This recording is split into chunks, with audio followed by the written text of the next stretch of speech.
Supreme Court reserves verdicts on Bayelsa and Kogi governorship elections.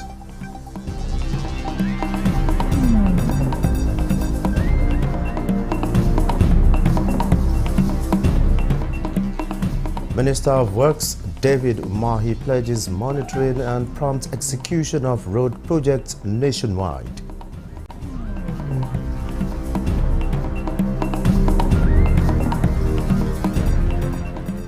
Reviving textile industry, federal government targets investment upscale through holistic approach.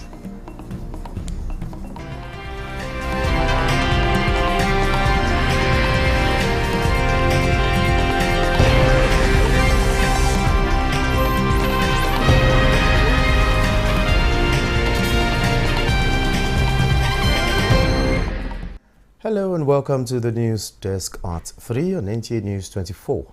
We are live in Abuja. I am Olajide Bello. The Supreme Court has reserved judgments in the appeals emanating from the conduct of Bayelsa and Kogi State's governorship elections. Omenka Amarachuku completes the report.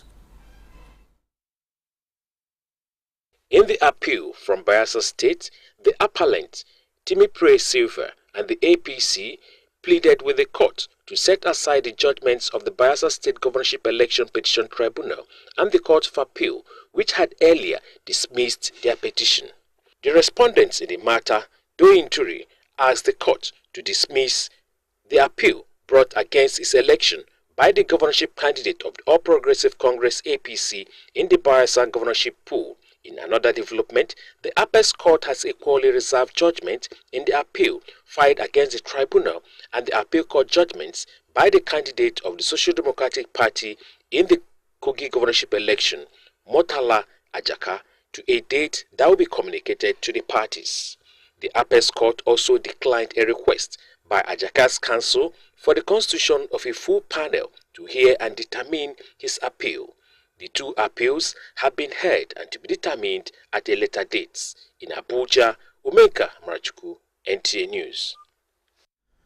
To infrastructure development, Minister of Works Dave Umahi says the federal government is committed to providing needed infrastructure to further enhance the socio-economic life of the people.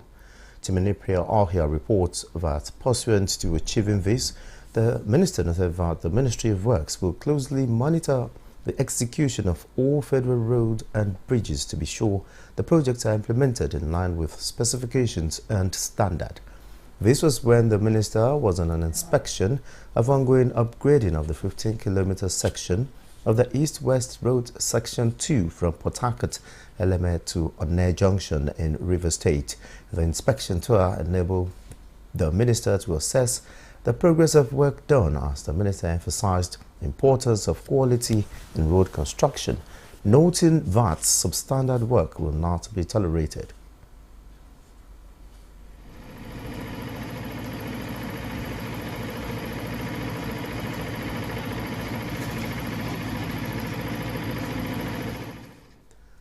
He pointed out specific areas of concern and directed the contractors to address them immediately. The Eleme-Onne road is crucial as it serves as a major route for the transportation of goods and services across the region. The present administration is determined to upscale investment in the cotton and textile industry through a holistic approach and an inventory of root causes that led to the downturn of the sector, hitherto known for its vibrancy. Lydia Sampson reports that guests in Good Morning Nigeria are optimistic of a turnaround if the renewed vigor is patiently pursued. A diagnostic analysis indicates industry players in the cotton and textile are operating in silos. This is further compounded with challenges around funding, obsolete equipment, and lack of exposure to international markets. The narrative is about to change due to government's vigor and attention to reviving the industry. Step of reviving this sector is training. Training will give us the opportunity now to have good young men and women to be in the sector. If we had worked hard, pressed government to make sure our negotiators, trade attaches to European Union had been able to navigate Nigeria from the point of standard GSP to the point of GSP plus, which all the indicators Nigeria tick the check boxes. That will give us an instant 12% tariff advantage to import from China, from Turkey, and from all these countries. The guests, who are key industry players, provide suggestions on the way forward. So the myriad of challenges has to be looked into for us to come up and for companies to work with 100% capacity instead of just 20% capacity. They are unanimous that with more proactive engagement approach, as well as addressing policy shortfalls, Nigeria can harness the vast opportunities in the cotton and textile industry, with tangible results manifesting from next year and beyond. In Abuja, Lydia Sampson, Nta News. Fulfilling its core mandate of improving livelihood, job and wealth creation for youth and women using the incubatees and incubators model in the agricultural value chain with rural communities, the federal government Life End project has inaugurated and handed over 3 major integrated projects at Idoma community in Cross River State. Paul Abel was there and completes the report. The federal government, IFAD, NDDC, Livelihood Improvement Family Enterprises, Niger Delta Life ND Project, as the name implies, has transformed the lives of many youths and women through its incubator model via various agricultural value chains, as it reaches out to 100 communities in Cross River State and at Idoma community in Biase local government area. There are 59 direct beneficiaries, including Comfort Anthony Ekwe and others, who are testimonies of the success story of the project. Before, I wasn't farming. The little portion I had of farm, I was just producing just a little commodity. But now the project has empowered me with 3 hectares of land. And with this project, I have been able to have my own mini cassava processing mill.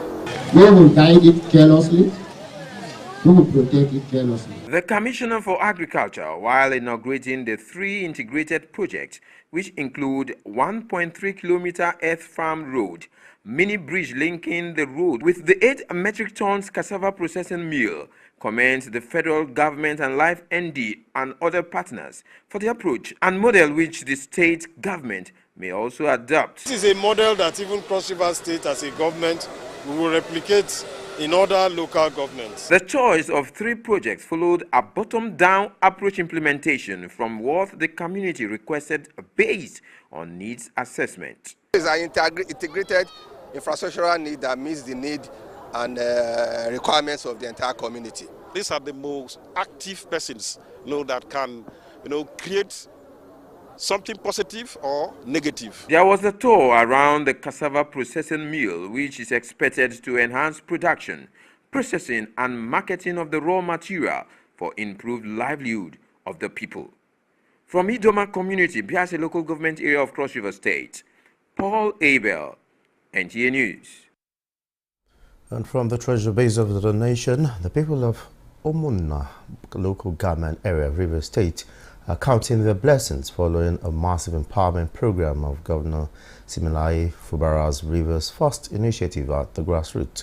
Correspondent Osanachi Samuel reports that the empowerment was carried out by Chairman Omoma local government area, Promise Reginald, for the economic stability of the people. The report. Following the present economic realities, the River State government has continued to intensify efforts towards making life easy for the people.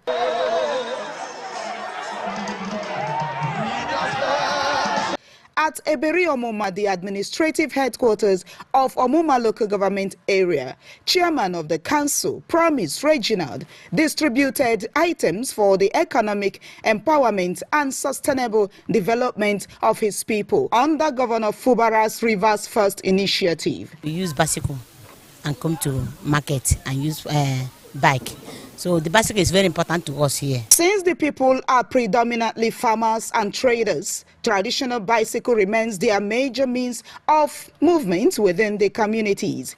Hence the provision of commercial buses, keke buses, tricycle and motorcycles to ease the challenges. Also provided are cooking gas, cassava processing machines, generating set, sewing machines to enhance the local economy of the people, while they were also provided with cash. We have keke buses, we get bikes, we get money, we get machines to give una.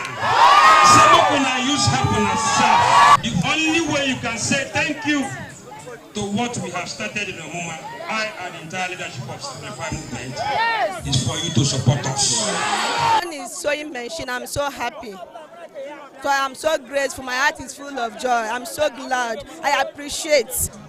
I didn't expect it. I've been in politics for a long time. I give all glory to God. Rivers State Governor Sir Siminala Ifubara, who was represented by the Speaker of the State Assembly, Victor Oko Jembo, commended Omuma Local Government Chairman for keying into the Rivers First initiative, noting that such empowerment will enhance peace and security, particularly among youths. Rivers State is the most peaceful state in the entire 36 states of Nigeria. And His Excellency, the Executive Governor of Rivers State, has brought about this peace through conscious effort. The event also witnessed the foundation laying ceremony of Omuma Traditional Rulers Council Secretariat and a security house. When the righteous rule, what happen? The people do what? That is why we are here. From Eberi Omuma, Osinachi Samuel, Nta News. This is the news desk at 3 on Nta News 24. Stay with us, more stories after this break.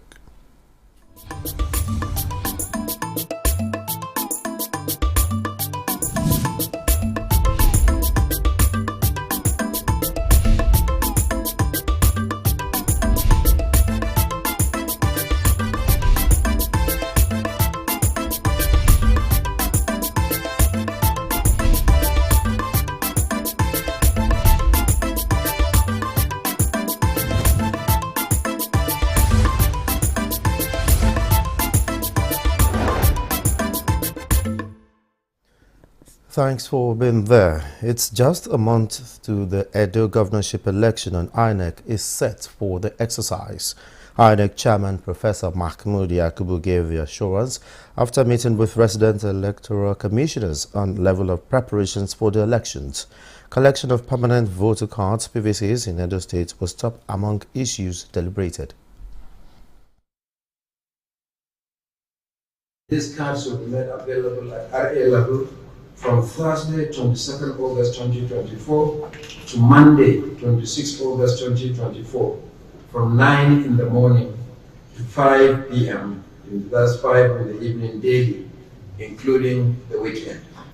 It is important to emphasize that the Commission's policy that PVCs must be personally collected by registered voters has not changed. The cards will not be distributed or collected by proxy, so that they do not end up in the wrong hands. INEC will announce a date for the collection of PVCs in Ondo State soon.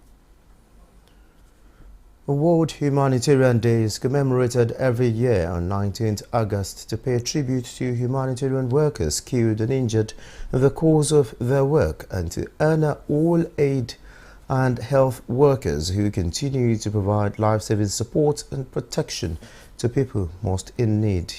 Each year, World Humanitarian Day focuses on a theme bringing together partners from across the humanitarian system to advocate for the survival, well-being and dignity of people affected by crises and for the safety and security of aid workers.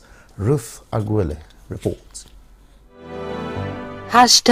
#Act for Humanity is the theme for this year's World Humanitarian Day. The aim is to build public support to help pressure parties in conflicts and world leaders to take action to ensure the protection of civilians, including humanitarian actors in conflict zones. For Nigeria, the result of conflicts and climate change in the affected regions has forced many into displacement and impacted the lives and livelihoods of millions of people. The present administration, under the Renewed Hope agenda, has put in measures to provide humanitarian relief through diverse social intervention programs to reduce the trajectory of poverty of vulnerable groups in the country. In line with Renewed Hope agenda of President Bola Ahmed Tinubu, he said no one should be left behind, and we're in this world for just 3 reasons: for humanity. Recognizing the burden of humanitarian needs across the country, Nigeria has consistently taken coordinated mechanisms with humanitarian partners towards interventions by supporting federal government's efforts through funding and technical aid to curb humanitarian crises in the country. By our capable implementing partners evaluated by the Nigerian government in collaboration with the ECOWAS team will in depth enable us to touch the lives of the people identified. These humanitarian initiatives, as we all know, are driven by the belief that every individual deserves access to basic necessities of life. As the world celebrates Humanitarian Day, it is a call to action for nations to adopt a comprehensive approach by building capacity to strengthen humanitarian response plan towards addressing the growing humanitarian needs of persons of concern. Ruth Aguela, Nta News. Early breastfeeding of children within the first 6 months has been highlighted as essential for all-round growth of any child. It is against this backdrop that health workers are undergoing comprehensive training to enhance their capacity and skills in promoting breastfeeding practice in Nigeria. Current data released by the United Nations indicate 48% increase in exclusive breastfeeding for infants under 6 months of age in about 22 countries of the world. This effort has met the 50% of the World Health Assembly 2025 target. Facilitators of the training emphasize the need to strive towards surpassing the 48% achievement recorded in exclusive breastfeeding. Okay, the training is actually for health workers, and then the breast milk itself is the major foundation for a child.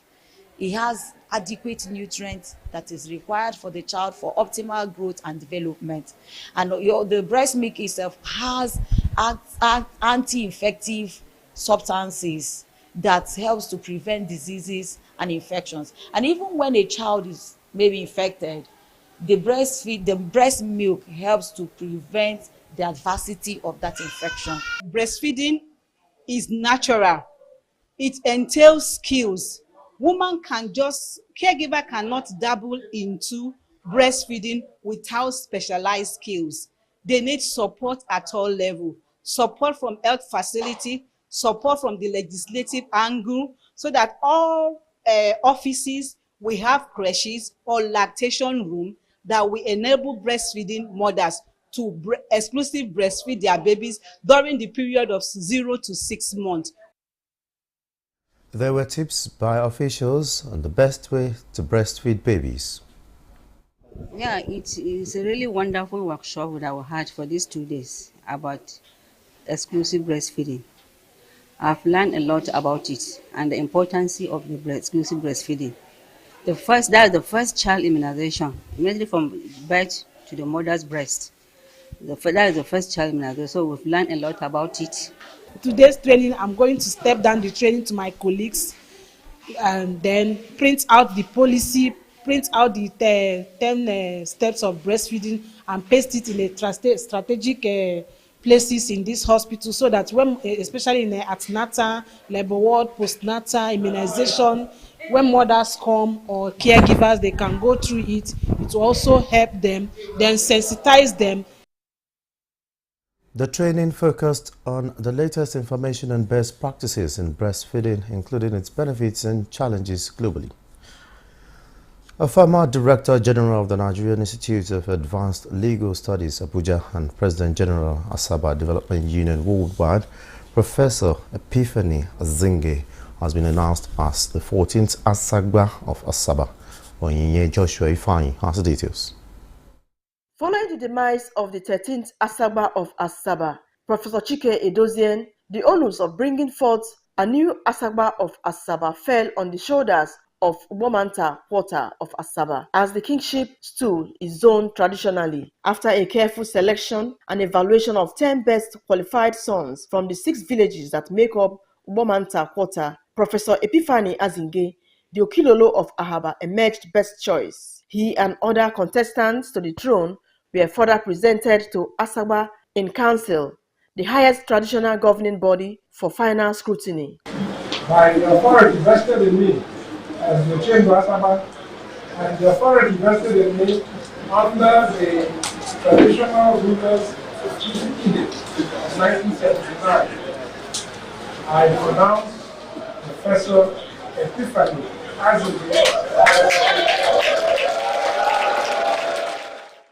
Titled men present at the occasion explained the uniqueness and transparency of the selection process. Our prayer is that he rules longer, he will rule for more than 30 or 40 years.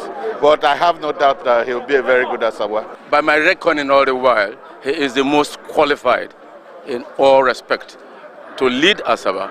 Traditional rites heralding his coronation have commenced. Onyinye, Joshua Ifeanyi, NTA News.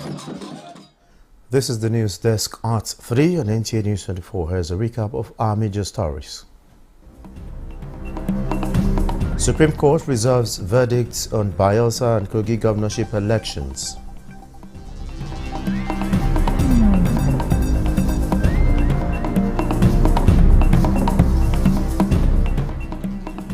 Minister of Works Dave Umahi pledges monitoring and prompt execution of road projects nationwide.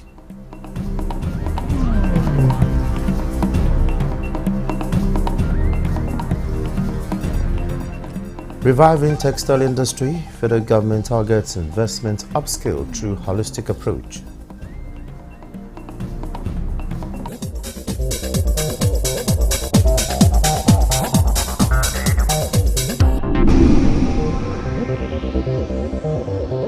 This is NTA News 24. Over to a sport desk now for the latest in the world of sports.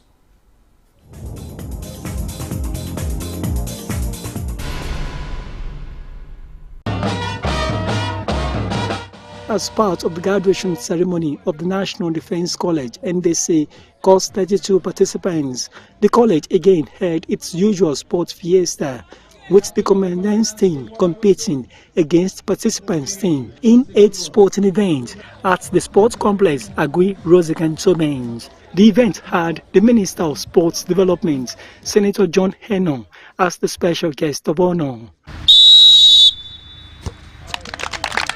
While the commandant's team claimed a 2-1 victory over the participants' team in the football event, the participants' team trashed the commandant's team in the tug of war.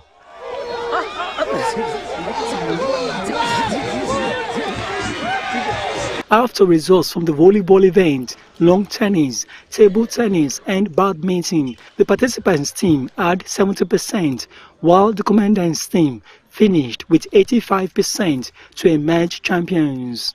The special guest of honor appreciates security operatives in Nigeria for their immense contributions to sports development, especially the military, and the college commandant, Rear Admiral Olumiwo Loto, said ensuring total fitness of participants at the NDC is premium. For us as a country, it continues to indicate the preeminent role that the country's armed forces have always played in terms of Nigeria's sporting history and sporting development. And I think that, if the rest of the country and other sectors of our national life can reflect what they do, I think that sports development in our country will not be where it is.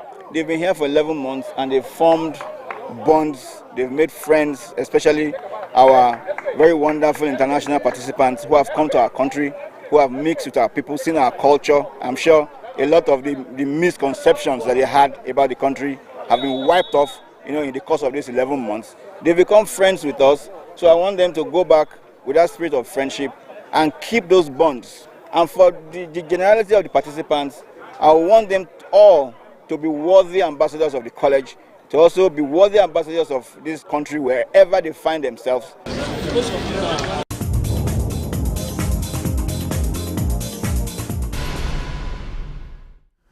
And that's the news desk at 3 on Nta News 24. Thanks for watching. I am Olajide Bello.